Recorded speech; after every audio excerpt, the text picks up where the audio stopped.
লাইলাতুল কদরের গুরুত্ব এবং ফজিলত সম্পর্কে আল্লাহ সুবহানাহু ওয়া তাআলা পবিত্র কোরআনের সম্পূর্ণ ভিন্ন একটি সূরা অবতীর্ণ করেছেন। যদিও এই সূরা অবতীর্ণ হওয়ার কিছু শানে নুজুল পাওয়া যায়, সেই শানে নুজুলগুলোর সত্য মিথ্যা পরে, কিন্তু আমাদের এই মাসের গুরুত্ব বা এই দিনের গুরুত্ব বোঝার জন্য সেটি আমাদের জন্য সহযোগী বা উপকারী হতে পারে। দুইটা ঘটনা বর্ণিত আছে।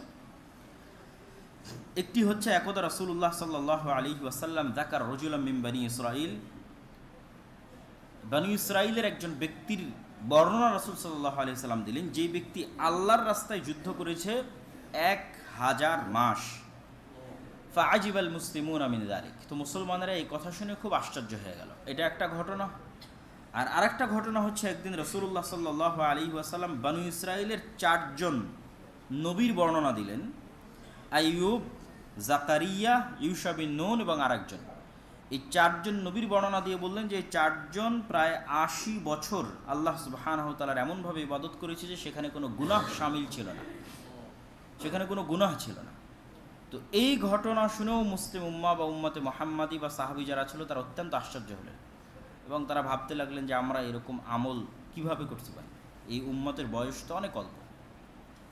তো অতীত উম্মতের বয়সের সাথে তুলনা করলে এই উম্মতের বয়স দিয়ে এই ধরনের ব্যাপক ইবাদত এবং তাদের সাথে প্রতিযোগিতায় টেকা বা অগ্রগামী হওয়ার কোনো সুযোগ নাই, কেননা বয়স সীমিত। তখন আল্লাহ সুবহানাহু ওয়া তাআলা জানিয়ে দিলেন মুহাম্মদ সাল্লাল্লাহু আলাইহি ওয়াসাল্লামকে যে এই উম্মতে মুহাম্মাদি তার অতীতের চলে যাওয়া উম্মতদের চাইতেও বেশি আমল করার সুযোগ পাবে। অল্প বয়স নিয়েও আমি তাদেরকে বিভিন্ন অফার সেট করে দিচ্ছি, যে এই অফারটা গ্রহণ করলে এতদিনের সমান নেকি, ওই অফার গ্রহণ করলে এতদিনের সমান নেকি। তার মধ্যে সবচেয়ে বড় একটা অফার হচ্ছে লাইলাতুল কদর। এক রাতের ইবাদত 80 বছরের চাইতেও বেশি সময় ইবাদতের নেকি দিবে। 1000 মাস ইবাদতের চাইতেও বেশি ইবাদতের সমান নেকি আমাদেরকে আল্লাহ সুবহানাহু ওয়া তাআলা দিবেন। এটা একটা অফার, সেই অফারের নাম হচ্ছে লাইলাতুল কদর।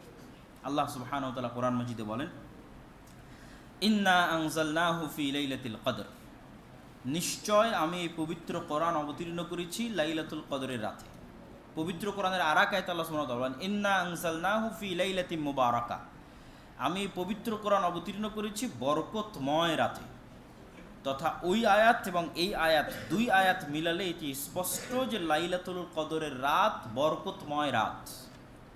কেন বরকতময় রাত তারও বর্ণনা আয়াতের শেষের দিকে আসবে, তখন আমরা শুনবো ইনশাআল্লাহ।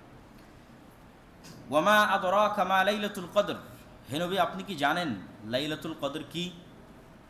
তো লাইলাতুল কদর কি এইটির গুরুত্ব তুলে ধরার জন্য বলার ঢং এরকম, এবং এই ঢঙে আল্লাহ সুবহানাহু ওয়া তাআলা কোরআন মাজিদের আরও বিভিন্ন জায়গায় বলেছেন, এবং রাসূল সাল্লাল্লাহু আলাইহি ওয়াসাল্লামও এই ঢঙে বহু হাদিস সাহাবীদেরকে সম্বোধন করেছেন। যেমন আল্লাহ বলছেন, আল কারিআতু মাল কারিআ ওয়ামা আদরাকা মাল কারিআ, ভয়ঙ্কর আওয়াজ, বিকট আওয়াজ, প্রলয়ঙ্করী, ভয়ঙ্কর ভয়াবহ আওয়াজ। তোমরা কি জানো ভয়ঙ্কর প্রলয়ঙ্করী বিকট ভয়াবহ আওয়াজ কি? তো ওই জিনিসটার প্রতি আগ্রহ তৈরি করার জন্য বলার ধরনটা এমন। রাসূল সাল্লাল্লাহু আলাইহি ওয়াসাল্লামও কোনো একটা গুরুত্বপূর্ণ বিষয় বললে সাহাবীদের এভাবে বলতেন, তোমরা কি জানো গীবত কি? আতাদরুনা মাল গীবাহ, গীবত কাকে বলে তোমরা কি জানো? তখন সাহাবীরা বলতেন, আল্লাহ ওয়া রাসূলুহু আলাম, আল্লাহ এবং আল্লাহ রাসূল ভালো জানেন। তো ঠিক আল্লাহ সুবহানাহু ওয়া তাআলা ওই স্টাইলে বলতেছেন, ইন্না আনজালনাহু ফি লাইলাতিল কদর, আমি তো কোরআন অবতীর্ণ করেছি লাইলাতুল কদরে, কিন্তু তোমরা কি জানো লাইলাতুল কদর কি? ওয়ামা আদরাকা মা লাইলাতুল কদর, তোমরা কি জানো লাইলাতুল কদর কি? যাতে মানুষের আগ্রহ তৈরি হয় এই বিষয়টা জানার জন্য যে আসলে কি লাইলাতুল কদর। যে রাতের কথা আল্লাহ বলছেন এই রাতে কোরআন অবতীর্ণ করেছেন, আবার আল্লাহই জিজ্ঞেস করছেন সেই রাত কি, তখন আল্লাহ এবার নিজেই উত্তরে বলছেন, লাইলাতুল কদরি খায়রুম মিন আলফি শাহর, লাইলাতুল কদর হচ্ছে 1000 মাসের সমান না, 1000 মাসের চাইতেও শ্রেষ্ঠ। তো এখানে মুফাসসিরিনে কেরাম ব্যাখ্যায় লিখেছেন যে আরবিতে যখনই সীমাহীন কোনো সংখ্যার নির্ধারণ করার জন্য মানুষ বাক্য ব্যবহার করে, যেমন আমরা আমাদের বলার ধরনের সময় বলি যে সে লাখ লাখ টাকার মালিক, আসলে কত লাখ টাকার মালিক সেটা তো জানি না, কোটি কোটি টাকার মালিক, মানে অসংখ্য টাকার মালিক। তো ঠিক আরবিতে বলার গতি হচ্ছে যখন কোনো কিছুকে সীমাহীন বোঝানোর চেষ্টা করা হয় তখন বলা হয় হাজার বা হাজার হাজার। তো এখানে হাজার দ্বারা নির্ধারিতই হাজার এটা নয়। নির্ধারিতই হাজার কেন নয়? তার দলিল কিন্তু আয়াতের মধ্যেই আছে। আল্লাহ বলছেন হাজারের চেয়েও শ্রেষ্ঠ, তাহলে তো হাজারে তিনি সীমাবদ্ধ করেননি। তাহলে যেহেতু হাজারে সীমাবদ্ধ করেননি, আর যেহেতু তৎকালীন এবং বর্তমান আরবি ভাষাতেও কোনো একটা কিছুর সীমাহীন বোঝানোর জন্য বলা হয় হাজার হাজার, তথা লাইলাতুল কদর এরকম হাজারো মাসের ইবাদতের চাইতে উত্তম। তো কত উত্তম আল্লাহ সুবহানাহু ওয়া তাআলা ভালো জানেন। সুতরাং এটিকে নির্ধারিত করার কোনো সুযোগ নাই যে এই হাজার মাসের জন্য বা হাজার মাসের মতো এটি নির্ধারিত করার সুযোগ নেই। আরবি ভাষার দৃষ্টিতেও, আরবি সাহিত্যের দৃষ্টিতেও সুযোগ নাই, আর কোরআনের এই আয়াতের শাব্দিক অনুবাদ করলেও সুযোগ নাই। তারপর আল্লাহ সুবহানাহু ওয়া তাআলা বলছেন তানাজ্জালুল মালাইকাতু ওয়ার রূহু ফিহা বিইذনি রাব্বিহিম মিন কুল্লি আমর। তানাজ্জাল, আরবিতে যখন তানাজ্জাল বা তাতানাজ্জাল শব্দ ব্যবহার হয় তখন ধারাবাহিকভাবে অবতীর্ণ হতেই থাকে। তো তানাজ্জাল বা তাতানাজ্জালুল মালাইকা, ফেরেশতাগণ, আর রূহ মানে জিবরিল আমিন, জিবরাইল আলাইহিস সালাতু ওয়াস সালাম, ফেরেশতাগণ আর ফেরেশতাদের নেতা জিবরাইল আলাইহিস সালাতু ওয়াস সালাম এই রাতে অবতীর্ণ হতে থাকেন পৃথিবীতে বিইজনি রাব্বিহিম মিন কুল্লি আমর, তাদের প্রতিপালকের অনুমতিতে তথা তাদের প্রতিপালকের আদেশে জিবরাইল এবং ফেরেশতাগণ এই রাতে জমিনে অবতীর্ণ হতে থাকেন। অসংখ্য হাদিসে রাসূলুল্লাহ সাল্লাল্লাহু আলাইহি ওয়াসাল্লাম বলেছেন যে লাইলাতুল কদরের রাতে এত বেশি পরিমাণে ফেরেশতা অবতীর্ণ হয় যে পৃথিবীর কোনো ইঞ্চি জায়গা খালি থাকে না, ধূলিকণা বালিকণা, যেখানে আল্লাহ সুবহানাহু ওয়া তাআলার কোনো ফেরেশতা আল্লাহর জিকির আজকার এবং তাসবিহ তাহলিলে ব্যস্ত থাকে না। তো এটি এই অংশটুকুর ব্যাখ্যা। যখন শুরুতে বলেছিলাম যে ইন্না আনজালনাহু ফি লাইলাতিন মুবারাকা, যে এই রাত বরকতময় রাত, তো আপনারা খুব ভালোভাবেই জানেন যে বরকতের মাত্রা অনুযায়ী ফেরেশতা অবতীর্ণ হয়। যখন কোথাও কোরআন তেলাওয়াত হয় সেখানে ফেরেশতা আসে, কেন বরকত অবতীর্ণ হয়। যেখানেই বরকতের কথা আছে সেখানেই ফেরেশতা আসে, যেখানে বরকত নাই সেখানে ফেরেশতা নাই, সেখানে শয়তান। সেটা বাড়িতে প্রবেশের ক্ষেত্রে হোক, খাওয়ার ক্ষেত্রে হোক, প্রত্যেকটা ক্ষেত্রে, কোরআন তেলাওয়াতের ক্ষেত্রে হোক, একটা মাজলিসুল জিকির ইসলামী আলোচনা অনুষ্ঠান হোক, হাফাতহুমুল মালায়েকা, বরকত অবতীর্ণ হওয়ার মাত্রা অনুযায়ী ফেরেশতা অবতীর্ণ হয়।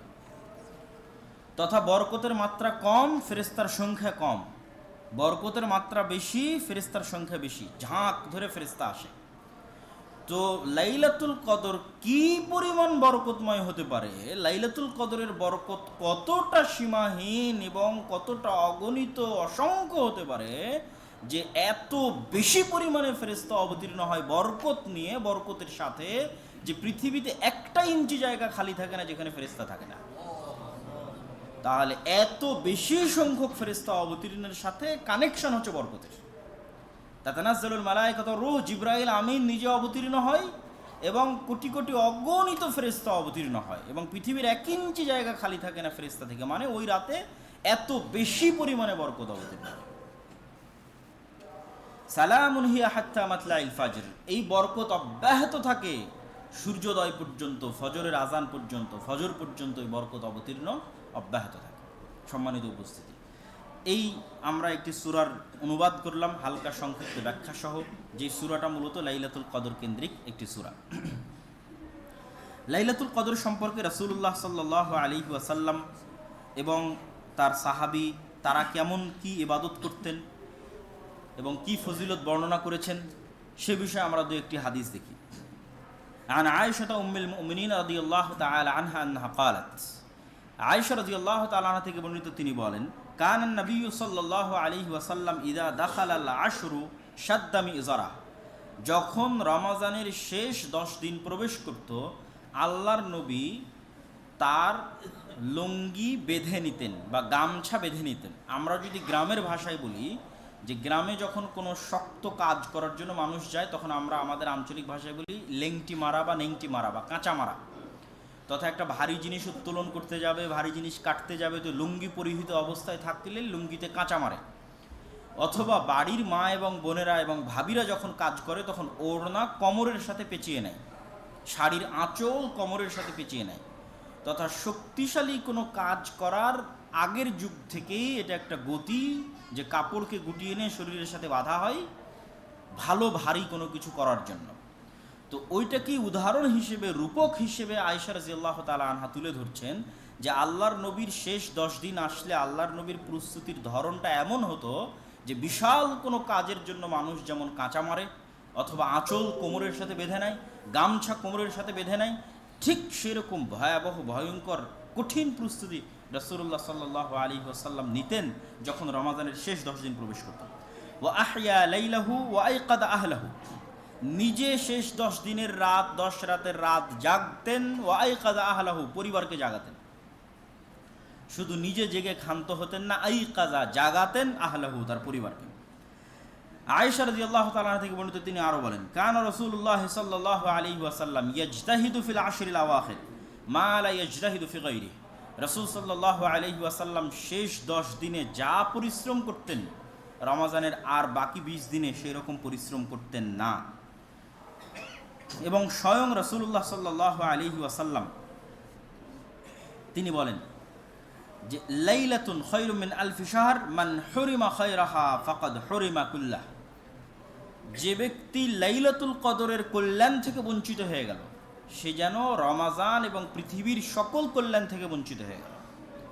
লাইলাতুল কদরের মতো এক মহান রাতের কল্যাণ থেকে যে ব্যক্তি বঞ্চিত হয়ে গেল সে যেন রমাজানের সকল কল্যাণ অথবা সমগ্র পৃথিবীর সকল কল্যাণ অথবা তার সারা জীবনের সকল কল্যাণ থেকে বঞ্চিত হয়ে গেল।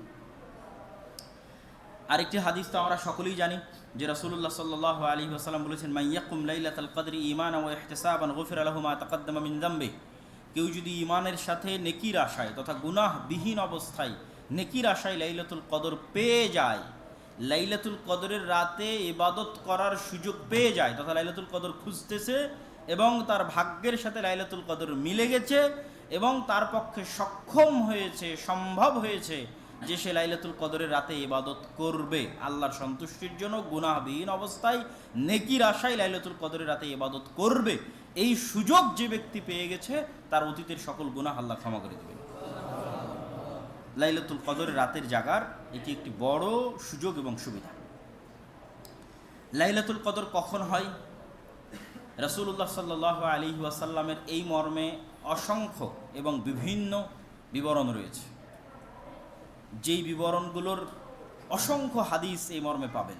কখনো তিনি বলছেন শেষ 10 দিন, কখনো বলছেন শেষ 7 দিন, কখনো বলছেন প্রথম 10 দিন এবং শেষ 10 দিন, কখনো বলছেন পুরো রমাজান। অসংখ্য হাদিস পাওয়া যাবে এবং আমরা কিছু আলামতও জানবো লাইলাতুল কদরে রাসূল সাল্লাল্লাহু আলাইহি ওয়াসাল্লামের মুখ থেকে।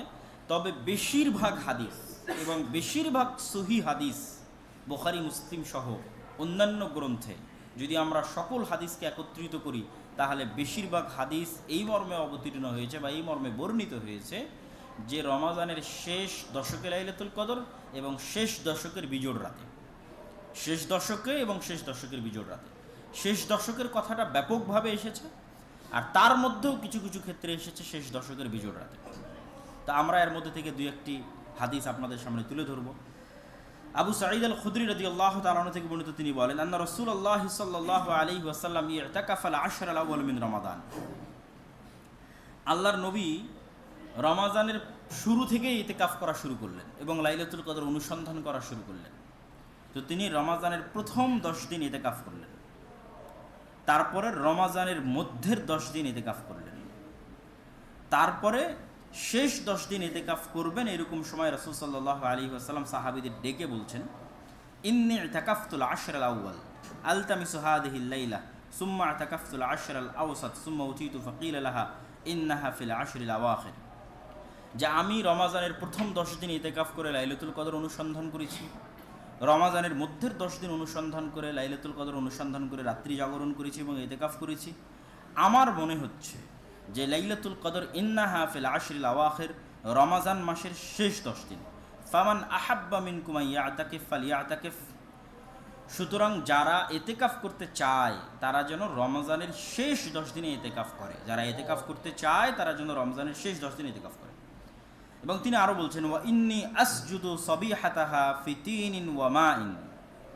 আর আমি দেখছি স্বপ্নে যে আমি লাইলাতুল কদরের রাতে সিজদা করছি কর্দমাক্ত মাটিতে, তথা পানি এবং মাটি একত্রিত হলে যেই আকার ধারণ করে ভিজা মাটি, কর্দমাক্ত মাটি, সেই কর্দমাক্ত মাটিতে আমি লাইলাতুল কদরে সিজদা করছি। তো যেই দিন এই কথা রাসূল সাল্লাল্লাহু আলাইহি ওয়াসাল্লাম বলছেন সেই দিন ছিল 21-এর রাত। তো সাহাবা একরাম বর্ণনা দিচ্ছেন যে কদ কামা ইলা সুবহি ফামাতারাতিস সামা ফাওয়াকাফাল মসজিদ ফাআবসারতু الطين والماء فخرج حين فرغ من صلاة الصبح وجبينه وروثة أنفه فيهما الطين والماء। বলছে এই রাতে আসমান বৃষ্টি বর্ষণ করলো, 21-এর রাতে ফামাতারাতিস সামা, আসমান বৃষ্টি বর্ষণ করলো, মানুষজন মসজিদেই আটকা থেকে গেল, বাড়িতে যেতে পারলো না। ফাআবসারতু الطين والماء, তো রাসূল সাল্লাল্লাহু আলাইহি ওয়াসাল্লাম ফজরের সালাত আদায় করালেন এবং ফজরের সালাত শেষে যখন মসজিদ থেকে বের হচ্ছেন তখন আমরা তার কপালে এবং তার নাকে কর্দমাক্ত মাটি লেগে থাকতে দেখছি। যে ওয়াজাবিনুহু ওয়া রাউসাতু আনফিহি ফীহিমা তিন ওয়াল মা, তার কপাল এবং তার নাকে পানি এবং মাটি লেগে আছে। ওয়াইদা হিয়া লাইলাতু 21 মিনাল আশরিল আওয়াখির, যদিও এইটা তখনকার 21-এর রাতের বর্ণনা সাহাবায়ে কেরাম দিচ্ছেন, কিন্তু নির্ধারিতভাবে কোনো মুহাদ্দিস বা আলেম ওলামা তারা নির্ধারিতভাবে কোনো রাতকে নির্ধারিত করতে নিষেধ করেছেন এবং রাসূল সাল্লাল্লাহু আলাইহি ওয়াসাল্লাম কোনো রাতকে সেভাবে নির্ধারিত করেননি। এবং বহু হাদিসে, যেটা আমি বারবার বলতেছি, বহু হাদিসে রাসূল সাল্লাল্লাহু আলাইহি ওয়াসাল্লাম বলছেন ইলতামিসুহা ফিল আশরিল আওয়াখির, তোমরা শেষ 10 দিনে লাইলাতুল কদর অনুসন্ধান করো এবং শেষ 10 দিনের বিজোড় রাত্রিতে তোমরা লাইলাতুল কদর অনুসন্ধান করো। এবার আমরা লাইলাতুল কদরের কিছু আলামত দেখি। একটা আলামত তো আমরা এই হাদিসের মধ্যেই পেয়ে গেলাম যে লাইলাতুল কদরের আলামতের অন্যতম একটি আলামত হচ্ছে যে সেই রাতে বৃষ্টি হতে পারে এবং সেই রাতে কর্দমাক্ত মাটিতে রাসূল সাল্লাল্লাহু আলাইহি ওয়াসাল্লাম সিজদা করেছেন। তো কর্দমাক্ত মাটিতে সিজদা তখনই করবেন যখন আসমান থেকে বৃষ্টি বর্ষণ হবে। তো অন্যান্য হাদিসে রাসূলুল্লাহ সাল্লাল্লাহু আলাইহি ওয়াসাল্লাম লাইলাতুল কদরের যে আলামতগুলো তুলে ধরেছেন সেই দুই একটা আলামত আমরা আপনাদের সামনে তুলে ধরবো। তার আগে আরও একটি হাদিস, যে আল্লাহ নবী লাইলাতুল কদর নির্ধারিত করেননি এই মর্মে একটা স্পষ্ট হাদিস। আন উবাদা ইবনে সামিত রাদিয়াল্লাহু তাআলা থেকে বর্ণিত, তিনি বলেন খারাজা রাসূলুল্লাহ সাল্লাল্লাহু আলাইহি ওয়াসাল্লাম লিয়ুখবিরানা বিলাইলাতিল কদর, একদিন আল্লাহর নবী আমাদের মধ্যে বের হলেন এবং তিনি আমাদেরকে সংবাদ দিতে চাইলেন কবে লাইলাতুল কদর। ফাতালাহা রাজুলানি মিনাল মুসলিমিন, তো মুসলমানদের দুইজন ব্যক্তি পরস্পরে মারামারি করছিল। আল্লাহর নবী বের হয়ে দেখেন যে দুইজন মুসলমান মারামারি করতেছে।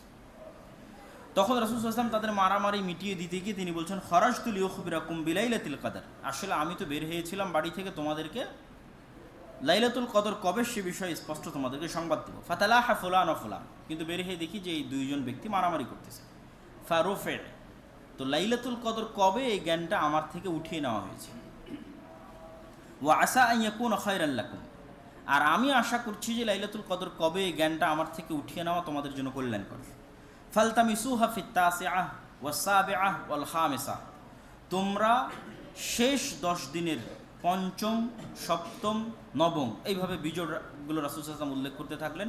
এই বিজোড়গুলোতে তোমরা অন্বেষণ করতে থাকো। তো পঞ্চম, শেষ 10 দিনের পঞ্চম সপ্তম মানে রমাজান শেষ হতে আর 5 দিন বাকি, রমাজান শেষ হতে আর 7 দিন বাকি, রমাজান শেষ হতে আর 9 দিন বাকি, রমাজান শেষ হতে আর 3 দিন বাকি, এইভাবে হিসাবটা হচ্ছে এইভাবে। তো এই দিনগুলোতে, এই রাতগুলোতে তোমরা অনুসন্ধান করো। তো এই হাদিস থেকে দুটো বিষয় স্পষ্ট, যে পারস্পরিক ঝগড়া বা গণ্ডগোলের মাধ্যমে অনেক জ্ঞান বা অনেক রহমত বা কল্যাণকর জিনিস আমাদের থেকে উঠে যেতে পারে, যেমনটা রাসূল সাল্লাল্লাহু আলাইহি ওয়াসাল্লামের নিকট থেকে উঠিয়ে নেওয়া হয়েছে। 2, উঠিয়ে নেওয়ার মধ্যে কল্যাণ কি? যদি নির্ধারিত একটি দিনই নির্ধারণ করে দেওয়া হতো তাহলে তো আসলে পরীক্ষার প্রশ্নপত্র ফাঁস হয়ে গেল। আর আল্লাহ সুবহানাহু ওয়া তাআলা সেভাবে কখনোই প্রশ্নপত্র ফাঁস করেন না। বিশেষ করে এই ধরনের গুরুত্বপূর্ণ এবং ব্যাপক অফার আছে, এইটার জন্য কে কত পরিশ্রম করে। যে সবচেয়ে বেশি পরিশ্রম করবে সে কি করবে? সে রমাজানের প্রত্যেক রাতে আল্লাহর ইবাদত করবে এবং জাগবে। তো যে রমাজানের প্রত্যেক রাতে আল্লাহর ইবাদত করবে এবং জাগবে তার লাইলাতুল কদর মিস হওয়ার কোনো সম্ভাবনা নাই। তো সে সবচেয়ে পরিশ্রমী ছাত্র, তো সবচেয়ে পরিশ্রমী ছাত্র সবচেয়ে ভালো রেজাল্ট করবে। আর যে তার চেয়ে পরিশ্রম করবে তার সম্ভাবনা তার চেয়ে কম হবে, যে তার চেয়ে পরিশ্রম করবে তার সম্ভাবনা তার চেয়ে কম হবে। যে সবচেয়ে কম পরিশ্রম করবে, যে আমাকে একটা রাত দিয়ে দেন 27-এর রাত, তো তার সম্ভাবনা আরও কম হবে। তো আমরা যেন বেশি পরিশ্রম করি এবং বেশি পরিশ্রম করলে লাইলাতুল কদর না পেলেও ওই রাতে ইবাদত করার নেকি তো আর মিস যাচ্ছে না, সেই নেকিটা তো আর বাদ যাচ্ছে না। এমনিতেই রাতে ইবাদত করা আল্লাহ সুবহানাহু ওয়া তাআলার নিকটে অনেক প্রিয়। ফলত এই জিনিসটা উজ্জ্ব রাখার মাধ্যমে আল্লাহ সুবহানাহু ওয়া তাআলার প্রতিযোগী বান্দা যারা আল্লাহর ইবাদতের জন্য প্রতিযোগিতা করে এই পৃথিবীতে, তাদের প্রতিযোগিতার মাত্রা উন্মুক্ত থাকলো। তারা এই প্রতিযোগিতার মাধ্যমে যেমন লাইলাতুল কদরও পাবে, ঠিক লাইলাতুল কদর পেতে গিয়ে যে প্রতিযোগিতা করলে, প্রতিযোগিতা করতে গিয়ে আরও বেশি ইবাদত করা হয়ে যাবে, আরও অসংখ্য ইবাদত করা তাদের হয়ে যাবে। এটাই রাসূল সাল্লাল্লাহু আলাইহি ওয়াসাল্লাম বলছেন যে এই রাত আমার নিকট থেকে উঠিয়ে নেওয়া হয়েছে, যা তোমাদের জন্য এর মধ্যে কল্যাণ আছে বলে আমি আশা করছি।